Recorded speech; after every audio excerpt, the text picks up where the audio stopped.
भारतीय reserve bank यानी कि आरबीआई ने अपना 100 टन सोना इंग्लैंड से वापस मंगाकर भारत में रखवाया है। अब ये सोना इंग्लैंड की जगह भारत में रखा जाएगा। आने वाले कुछ दिनों और भी सोना भारत वापस आने वाला है। अब ये सोना आरबीआई के पास रखा गया है। एक रिपोर्ट के अनुसार रिजर्व बैंक के पास वर्तमान में 822 टन सोना है और इसमें से 100.3 टन सोना भारत में रखा गया है, जबकि 413.8 टन अभी विदेश में रखा हुआ है। इसके अलावा 308 टन सोना भारत में नोट जारी करने के लिए रखा गया है। रिजर्व बैंक ने बीते कुछ सालों में विदेशों में सोने के बढ़ते भारतीय स्टॉक के चलते इसे अपने देश वापस लाने का निर्णय किया है। रिजर्व बैंक आगे और भी सोना विदेशों से मंगाकर देश में रखने वाली है। ये बताया गया है कि रिजर्व बैंक दोबारा से 100 टन सोना देश को वापस ला सकती है। परंपरागत रूप से विश्व के अधिकांश देश लंदन में ही अपना सोना रखते आए हैं। वहीं भारत भी अपना सोना अब तक लंदन में रखता था, लेकिन अब उसने निर्णय ये लिया है कि अपने सोने की बड़ी मात्रा देश के अंदर ही रखी जाएगी। रिजर्व बैंक जहां विदेशों से सोना लेकर आ रही है, तो वहीं अब लगातार नया सोना खरीद भी रही है। रिजर्व बैंक ने वित्त वर्ष 2022 और 2023 में 34.3 टन, जबकि 2023 और 2024 में 27.7 टन नया सोना भी खरीदा है। भारत का लगातार सोना खरीदना ये दिखाता है कि उसकी अर्थव्यवस्था काफी ज्यादा मजबूत हो चुकी है और अब वह अपने वित्तीय सुरक्षा प्रबंधन को मजबूत कर रहा है। रिजर्व बैंक विश्व के उन चुनिंदा बैंकों में से एक है जो कि सोना खरीद रहे हैं। भारत का ये सोना वापस देश में लाने के लिए रिजर्व बैंक को विदेश इंतजाम भी करने पड़े थे। बता देते हैं कि रिजर्व बैंक ने इसके लिए विशेष विमान की व्यवस्था की और इसके अलावा इस पर केंद्र सरकार ने कस्टम ड्यूटी भी माफ कर दी थी। हालांकि रिजर्व बैंक को इस सोने को देश में लाने के बाद जीएसटी देनी पड़ी है। जहां वर्तमान में रिजर्व बैंक देशों और विदेशों से अपना सोना वापस लाकर देश में रख रही है, वहीं लगभग 3 दशक पहले की कांग्रेस तीसरे मोर्चे की सरकारों ने भारत का सोना गिरवी रख दिया था।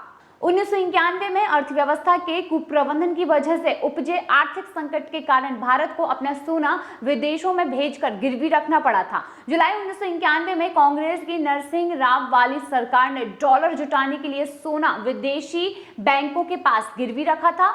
जुलाई 1991 में नरसिंह राव सरकार ने 46.91 टन सोना इंग्लैंड की बैंक ऑफ इंग्लैंड और बैंक ऑफ जापान के पास गिरवी रखा था ताकि 400 मिलियन डॉलर जुटाए जा सकें। सोना गिरवी रखे जाने से पहले भारत ने सोना बेच भी दिया था। मई 1991 में भारत ने स्विट्जरलैंड की यूबीएस बैंक को सोना बेचा था और इसके जरिए सरकार ने 200 मिलियन डॉलर भी जुटाए थे। बताया गया है कि वे अब जो सोना था जो कि तस्करों से पकड़ा गया था और देश की बैंकों के पास जमा था, रिपोर्ट बताती है कि इस दौरान 20 टन सोना बेचा गया था।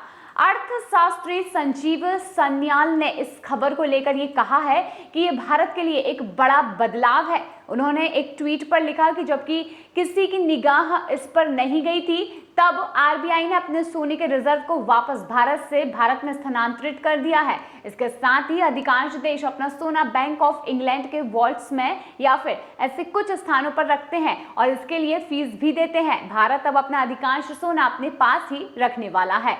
ये एक लंबा सफर है क्योंकि 1991 में देश का सोना रातों रात बाहर ले जाया गया था और बेच दिया गया था। केंद्रीय बैंक द्वारा स्टॉक में सोना रखने का उद्देश्य मुख्य रूप से महंगाई दर और विदेशी मुद्रा जोखिमों के खिलाफ सुरक्षा के रूप से अपने विदेशी मुद्रा परिसंपत्तियों के आधार में विविधता लाना है।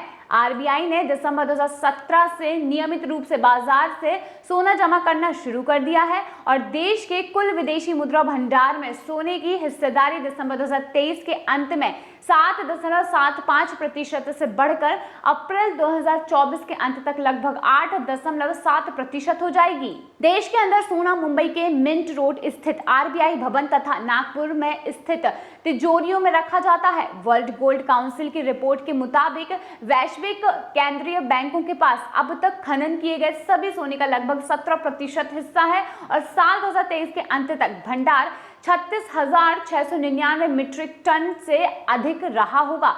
बता दें कि अब भारत को उसका सोना वापस मिल चुका है, यानी कि प्रधानमंत्री नरेंद्र मोदी के पीएम बनने से पहले ये दूसरी बड़ी खबर है जब भारत को एक बार फिर से ऊंचाइयों का एहसास हुआ है। और इसके साथ ही जैसा कि आपने देखा कि पहले कांग्रेस ने भारत का सोना गिरवी रख दिया था, लेकिन बीजेपी सरकार ने उस सोने को फिर से वापस लाकर रख दिया है और जो बाकी का सोना अभी इंग्लैंड में है या फिर बाहर विदेशों में है, उन्हें भी भारत जल्द से जल्द वापस लाने की पूरी तैयारी में है।